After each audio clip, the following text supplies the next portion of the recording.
Warm January afternoon. I hope it doesn't get too hot in here, but if you do have to excuse yourself, there's a bathroom and a drinking fountain just out this door here. I hope we're all here to see Keimelo. If you're not here for Keimelo, there's your way out and your place. Keimelo Gema has been with us for 3 months now. We've been very lucky to have him here at the Department of Pacific Affairs as a Pacific visitor. Keimelo has been a sort of a long-time collaborator with a whole range of people. Deakin University, he's worked on the Voices from the Second World War project. He's been very, helping out Jonathan Ritchie, who's been able to come here on a lot of things. He's been helping Eric Johns as well on a big book about Papua New Guinea history. He's now been a key partner in our project that we're doing in the lead up to the 50th anniversary of Papua New Guinean independence in September this year on a Papua New Guinea dictionary biography project. And we just had a board meeting earlier today. And so we've been so fortunate to have Keimelo here. And he is a historian by training. And one of the, the really fun things he's been doing here is he's been interviewing a whole bunch of Australian historians about why they're interested in PNG and what they've learned about PNG, flipping that anthropological script in a way. Today, he's also got a really interesting paper that he's been preparing. Obviously labour mobility is a very big question at the moment, but Keimelo is going to tackle this from a sort of historical perspective and also on a small scale. So I'm really looking forward to this presentation today. Nobodies to Somebodies, Moukele migrant workers from Papua New Guinea to New Zealand and Australia between 2016 2024. Keimelo will be speaking for around about half an hour, I hope, half an hour to 40 minutes, and we can have questions at the end. And there's a bit of a surprise at the end of the presentation as well. So stay for that. Thank you. Keimelo.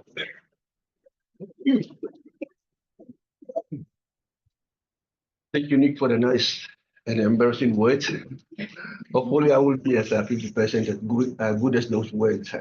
I'm overwhelmed with the attendance. I'm used to teaching undergraduate courses with about 10 to 15 students, but it's such a big audience where it's not small audience, but very big audience. So thank you for coming.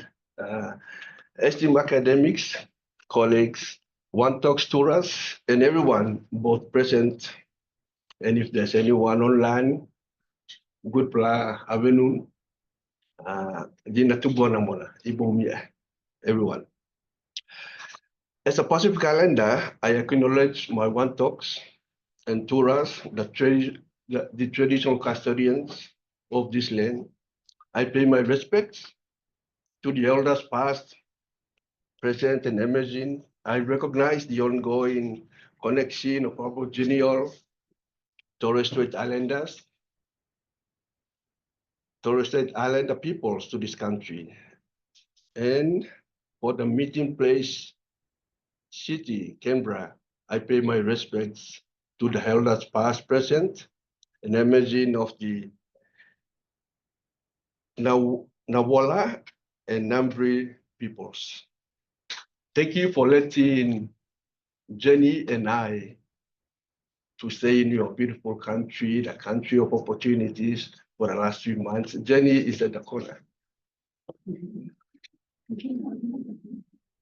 And to the Department of Pacific Affairs, as a Pacific Island visiting scholar to DPA ANU, I wish to thank the head of the department, Associate Professor Sonia Palmieri, my colleagues, supervisors, Doctors Nicholas and Teresa. I also like to thank Lindsay Potter, the Senior Program Officer, for the logistics in making our stay both very fruitful and enjoyable. Thank you very much.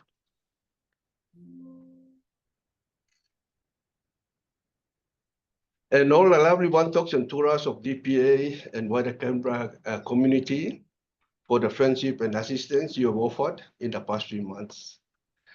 This certainly has made our stay very memorable. We, the Pacific Islanders, come from storytelling societies. Until the arrival of the Europeans in our parts of the world, our past has been kept alive by narrating tales and telling stories. Some of these are genuine, but some are not. They are entertaining and not quite factual, but do make some sense. So I'll share one of these, what we may call mousewara, talk nothing, or a joke. At the backdrop of this talk nothing, I will narrate the tales of my Moukele migrant workers working in New Zealand and Australia under labor mobility schemes. Two friends from two different parts of the country, Papua New Guineans will know who they are. Out of nothing, as they were on the beach looking at the moonlight, and out of nothing, friend A said, the Americans are so clever, they went to the moon, and they, no, we will beat them, came the firm response from friend B, we'll go to the sun.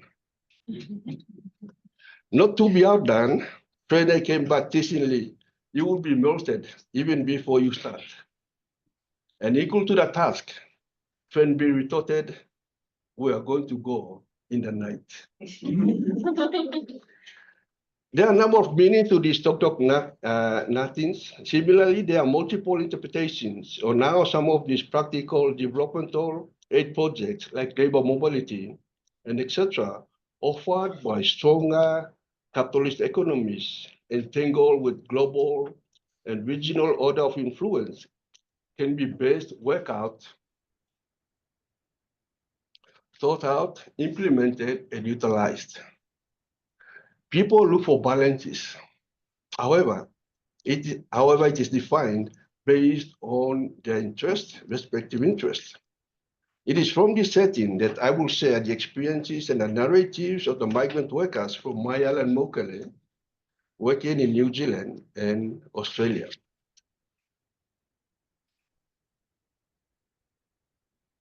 The topic, Nobodies to Somebodies, Moukele migrant workers from Papua New Guinea to New Zealand and Australia from it is a short historical period 2016 to 2024. I came with a couple of research projects that I wanted to pursue, but I wanted to stick to something that was small, manageable, that I could finish within a given time. So I decided to do something that was close to me and that was close to my heart as well. So as a labor historian, this is my small contribution to labor mobility aid or development project that is offered to the participating countries. There are certainly other perspectives of the project. To me, it is our world, the participants can utilize it in what is called the triple win project. Taking a micro-level approach, I like to narrate the gains, both economic and social, from a small island fishing community of Moukele, better known as Daugo or Fisherman Island, close to the capital city of Port Moresby.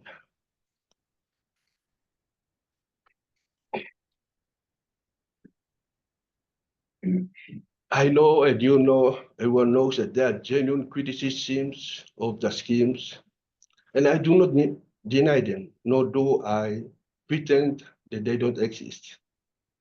These are done by reputed academics, NGOs, and many other stakeholders based on empirical evidence. Similarly, that will base my argument as well. Similarly, the other side of the project is also very well documented. Hence, my study adds onto the brighter side of the project.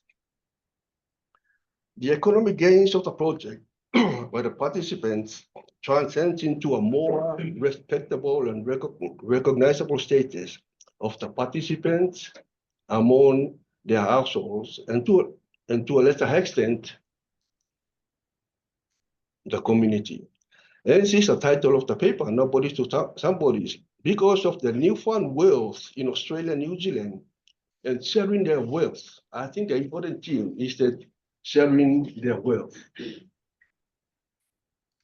Prior to the labor mobility engagement, most of them were not highly valued, in inverted commas, among the households or in the community. They were simply, like everyone else in the community, nobodies. unless and until one makes a notable and significant contribution or an achievement in both the family and the community, he or she becomes a somebody.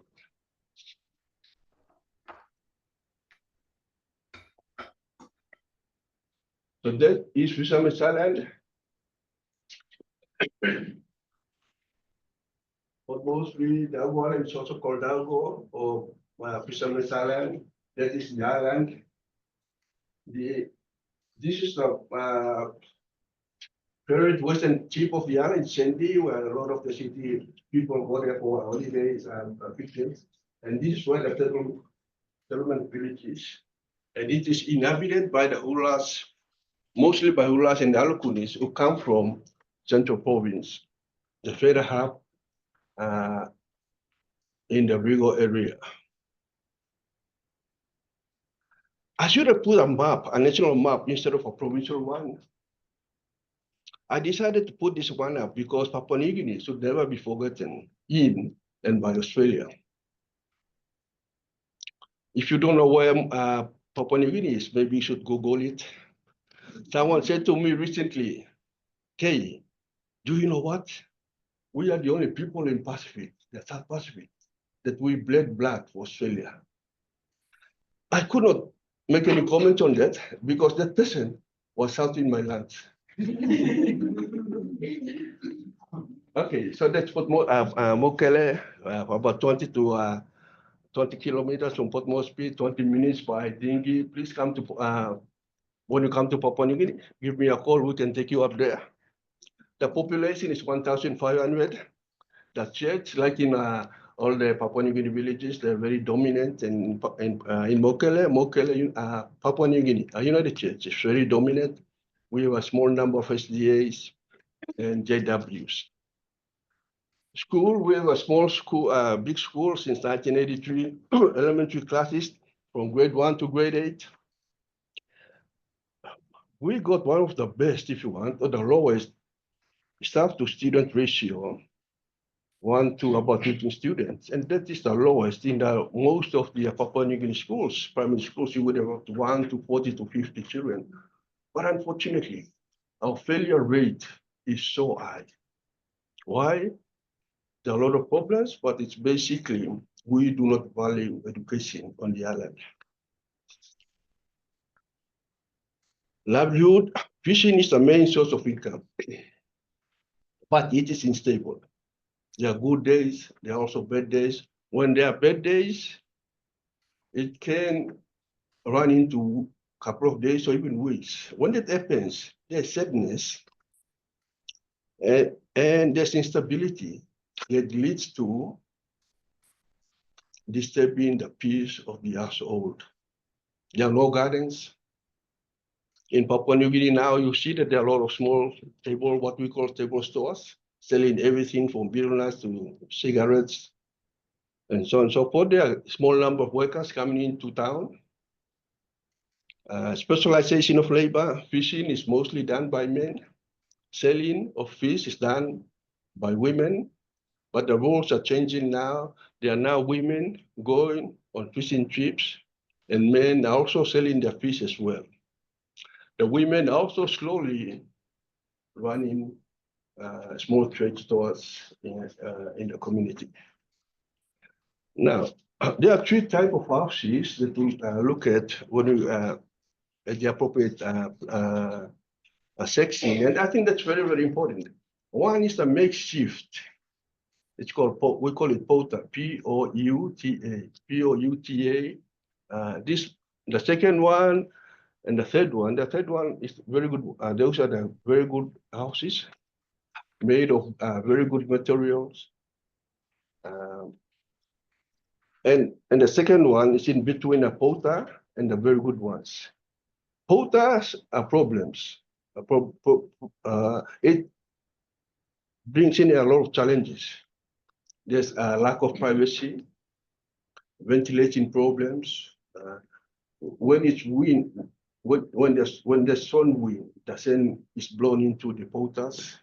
When it rains, the rainwater runs to the POUTA. this is something that we'll cover as we go along.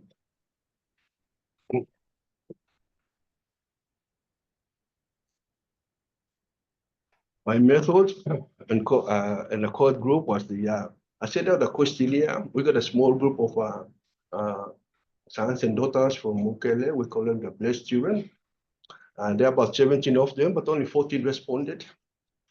4 worked in New Zealand. On the farm, there are 2 ladies there, 1 boy.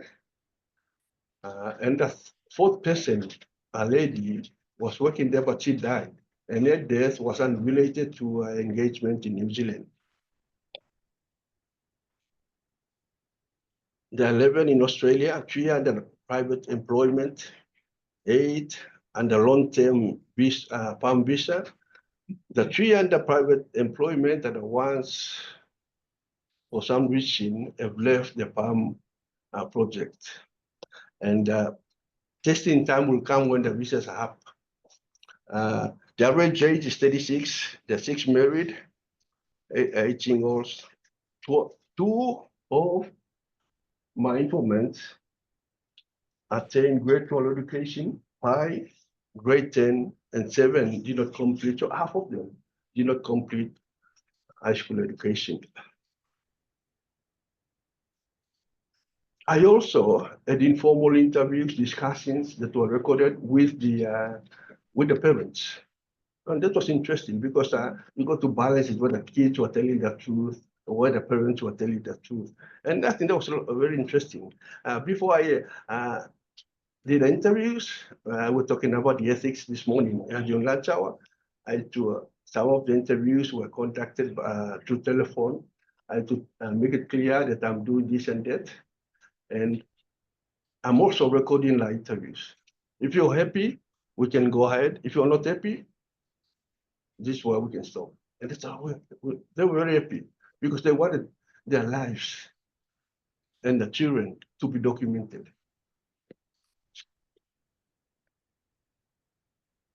Some of the key questions for the workers, when did you come to Australia and New Zealand? But I think the key question was, why did you get involved? And most of them, as we'll see later, well, better life was important. The income was important. They were hearing that this from other people, that they were sending a lot of money back. They were building houses and so on and so forth. And the life in Moukele was also very difficult as fishermen. Fishing is also laborious. 1 or 2 of them, as you see earlier, were working in town as castles. They were spending long hours, but the returns were very low. We'll talk more on that as well. Were you happy with the work experience? They're quite happy. Otherwise, they were saying, Uncle, we're happy. Otherwise, we wouldn't be here. How much do you earn before coming abroad? We can see that later on. What else have you, how much and how often do you send? Those are some of the key questions. I will talk about that later. Basically, the questions were geared towards comparing their lives at home and in Australia and New Zealand, and how beneficial was the engagement to them and to their families. Those key questions were centered around that. With my informal discussions with the dependents of the workers, the parents, these were also, as I've mentioned, I was trying to verify their children's views, and also trying to get their views on how they felt about the benefits that their children were sending back. Are you happy with your son and daughter working abroad? They said yes. They could answer that question without they could answer the question before the question was ending. How do they help you? They'll look at the wife will look at the husband look at the tell it. I said, now you got to tell me, I'm not going to ask for money, but you got to tell me the truth. So basically, those were the questions that were centered around the parents.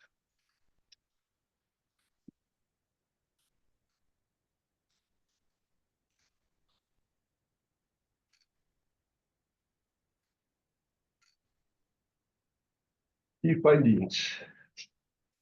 You can see the first was the improved income by the participant, by the workers.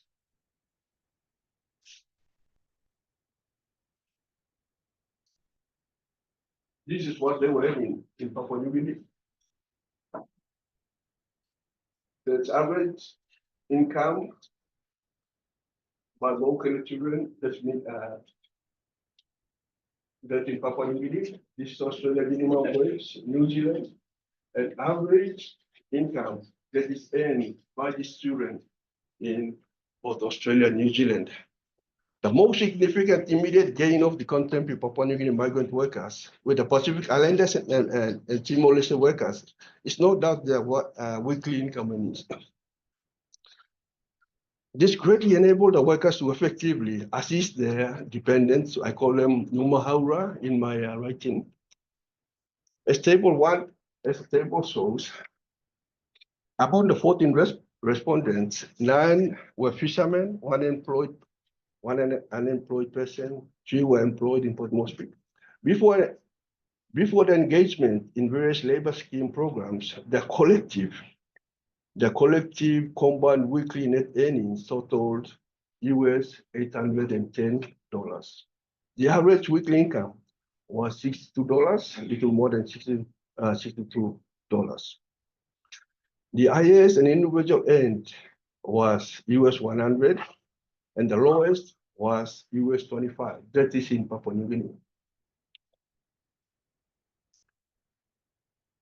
It is very difficult to give you the exact amount of money that is earned by the fishermen, but we are working on some acceptable estimates, because I also come from Fisherman's Island, so they have to tell me the truth. They have to give me exactly how much the fish is and how much is spent in the market and so on and so forth. So no one. So to some extent, there was also goods and bad about someone coming from the community doing this sort of research. But also the advantage was that they were not playing tricks on me. They were telling me the truth. In contrast, the 14 migrant workers began to earn exceedingly unbelievable weekly incomes. The combined collective weekly net shot up to a massive US $107 from pre-engagement weekly income of US 810. 810 was the collective income in Port Moresby. And now in New Zealand, in Australia, the collective income was 1,087. The highest an individual earns in a week is $935. So that's a lot of money. I had to challenge them whether they were telling me the truth, because we were talking on the telephone. Said, "Uncle, if you want, in Papua New Guinea context, if you are an elderly person, you will call an uncle or boo-boo." And they said, "Uncle, if you want, I can send you my payslip." "Oh no, you don't have to do that." So the thing is that as fishermen, most of them, fishing is also a very laborious job, especially for the tea divers, as you see in the advertisement. The boys can go out very early at night and can come back at 5 or 6. And the next day they will be sleeping, the women will be selling the fish. So working at night on the farms, in the factories here, that's really suited them. This Uncle Bubu, I think we are quite able here. We have to accept what has been the conditions that we are working in. Well, I said, why? Because the returns are big. That's human, isn't it? So the good life, so that was one of the key findings, was the improved income. The other was the social life. There you can see a young man. He told me that Bubu hired 2 cars. Oh, true. How can't you give me one? There's a young woman there.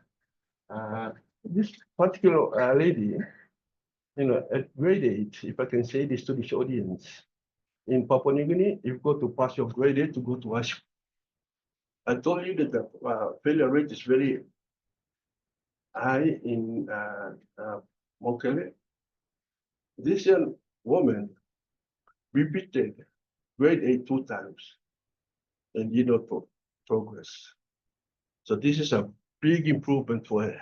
She's working in New Zealand in a good house, living in a good flat. This young man is in Queensland. Social life, widening their perspective on how they see the free movement of mothers and daughters here. The environment is respected. It's relatively safe. I just got a message coming from our chaplain that boarding the students, one of our mothers had lost the telephone, and before she could do anything, the thief sent a message to the husband, and the husband said, I forgot the PIN number. So the thief was given the PIN number by the wife. And before they went to the bank, everything was gone. So it's very safe. And meeting new people, that was a big thing as well.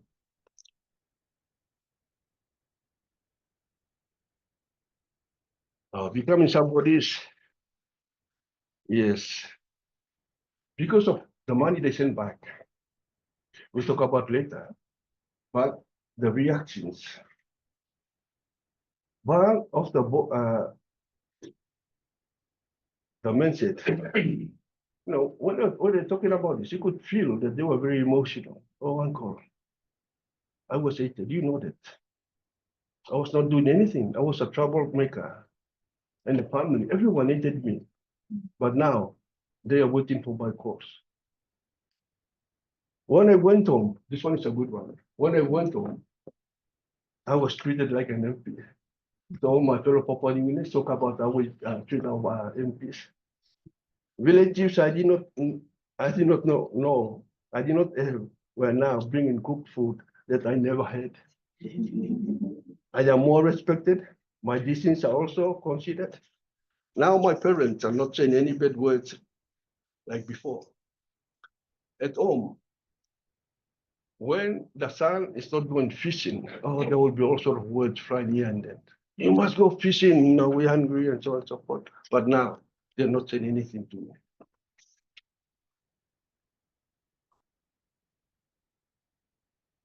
The findings.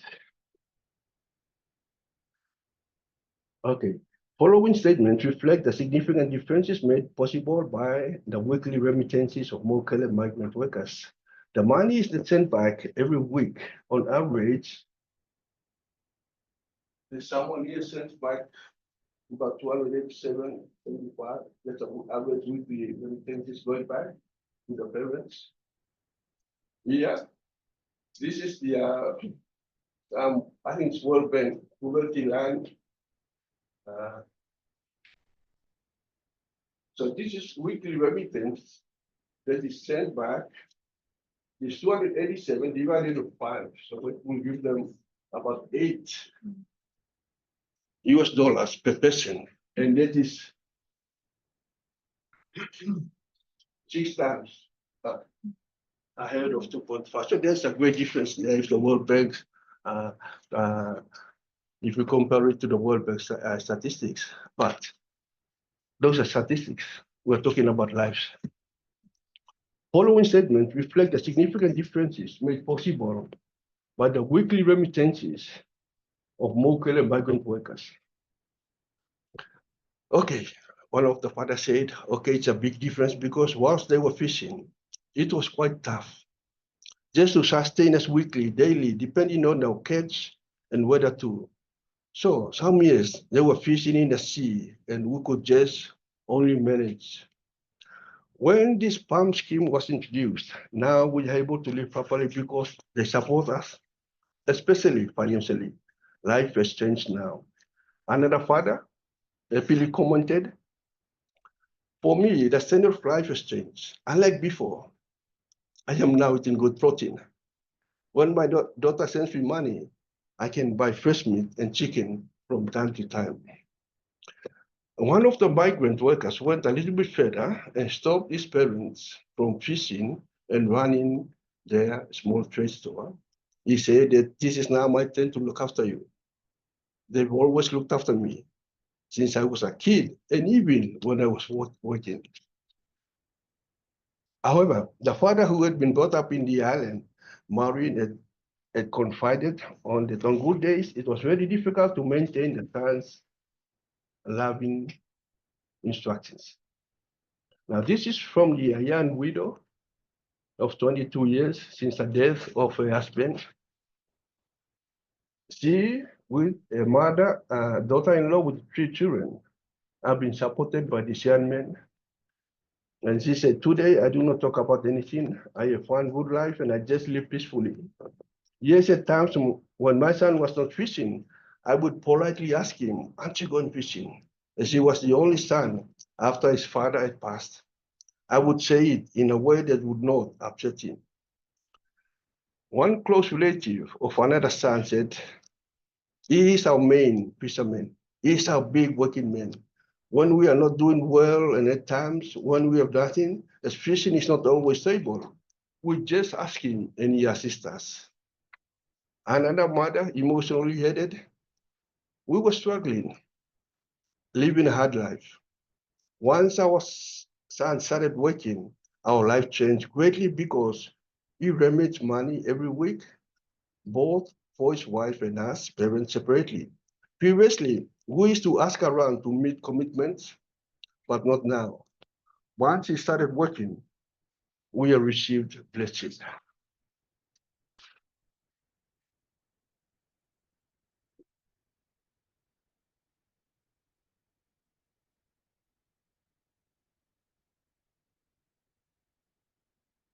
Okay, this is an example of a potter, a makeshift. And this is replaced by the what I call the group 1 housings, the good permanent house. So that was one of the houses that was built by one of the sons. I like to have read a very good quote from United Nations. Housing is the basis of stability and security for an individual or family. The center of our social, emotional, and sometimes economic lives, a home, should be a sanctuary, a place to live in peace, security, and dignity. So what these children are doing are building the sanctuary for their parents.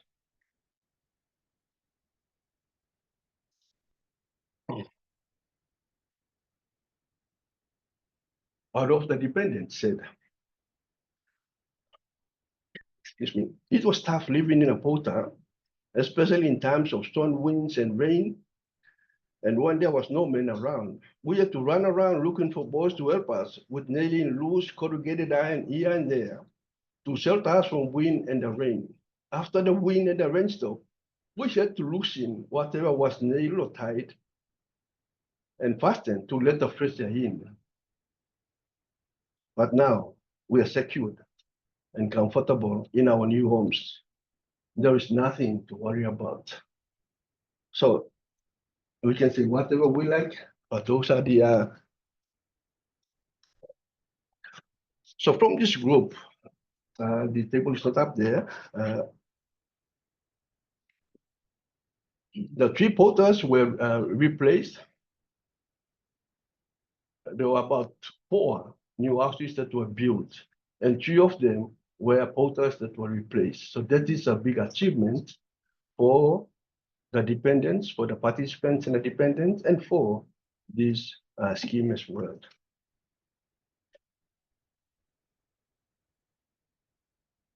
Accumulated wealth in Ula or in some of the Papua New Guinea societies, when you have properties, especially from the coastal villages in Ula, in Motuens, having a boat or another motor, sometimes we describe it as it lengthens the hands and the legs of a fisherman. Because he can go wherever he wants. He can also rent this boat properties, and he can also use, that's one very, very important thing that I missed out. We also fetch our water from Koki, the mainland. So the boats are also very, very important, not only for fishing, but also going into town when you buy your own buy food and so on and so forth, and also get your water. So owning one of these outboard motor was very, very important with the boat. Our father who has been fishing for all of his life with his elder brother's resources. This is the first time he has owned an important fishing resource. He openly admitted that it certainly would have been very difficult for me to purchase the outboard motor. However, it is because of my daughter that has made this happen. And their mother headed that the outboard motor had enabled them to help other less fortunate relatives in ferrying water from the mainland. Similarly, the father of the second daughter openly admitted this could not have occurred. This life has improved because of engagement. Perhaps the lengthening of the hands and the legs of the owner of a dinghy and outboard motor is well summed up by another father. It provides us good income. We can also fulfill our needs and wants and do whatever we like with the boat, like fishing or fetching water in our own times. Before, we used to borrow boats, but not now. We are also happy that the boat is used by another relative to fish, and we are happy. So there are a couple of dinghies and outboard motors that were bought, and this beyond a couple of other things. Because of time, I'm not going to dwell in that. They also spend money on other things like the memorial, meeting social commitments, donating to the churches and so on and so forth. Here is the young woman being home and mother's headstone.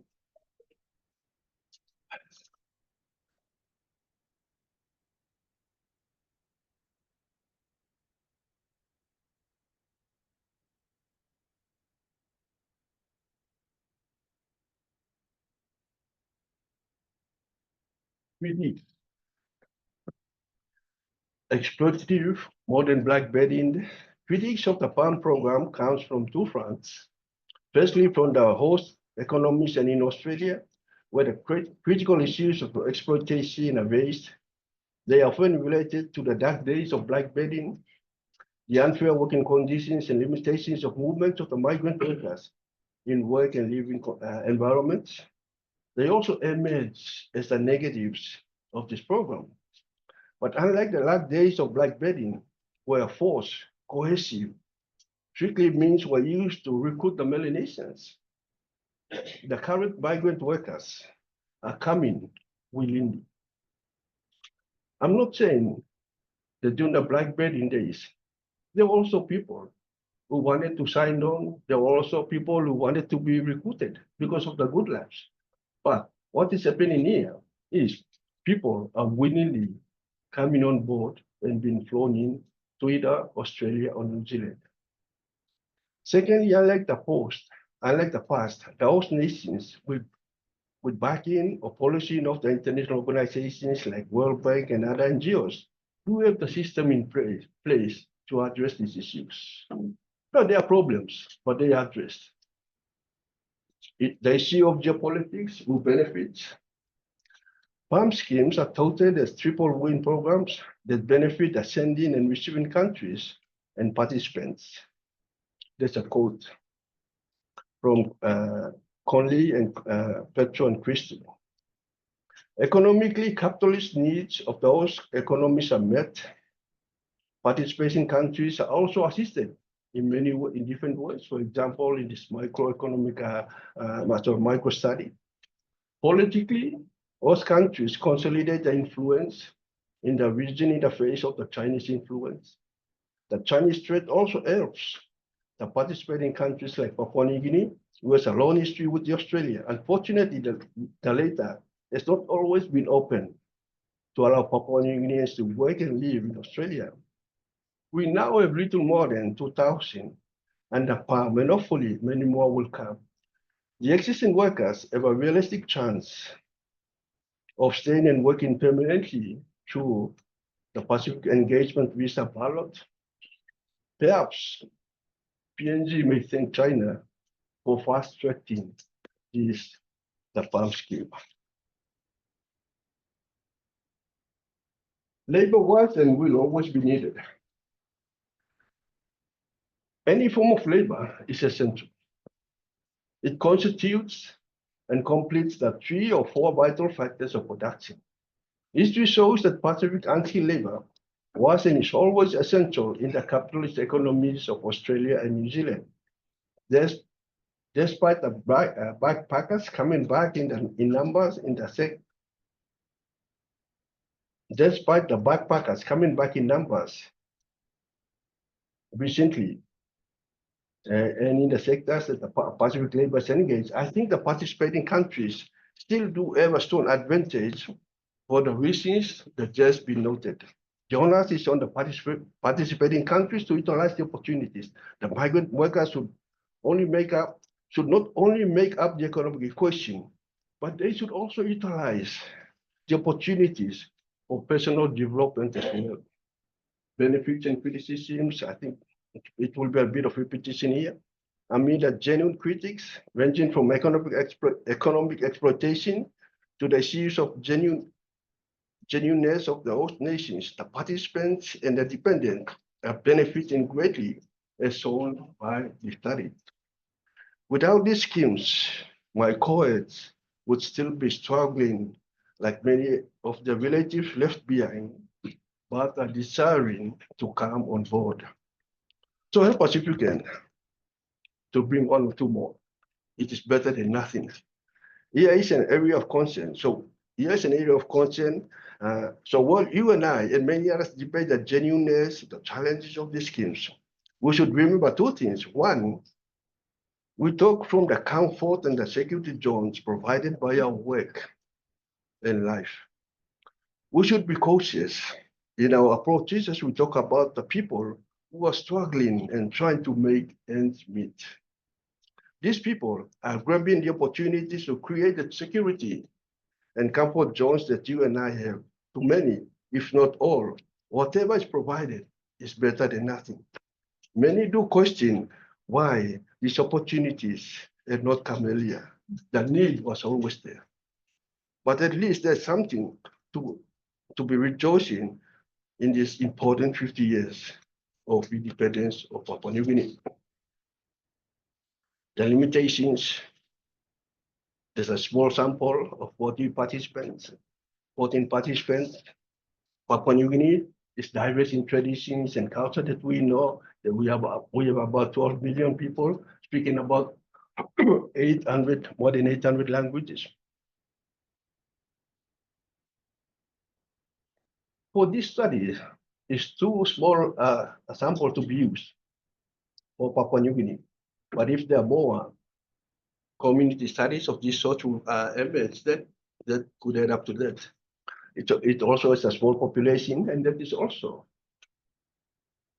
it cannot be used as well. But there were challenging times that effective data collection. Some of the boys were working at night. And the next day they were sleeping, so I have to wait for them before they get up. I saw quite a lot of them.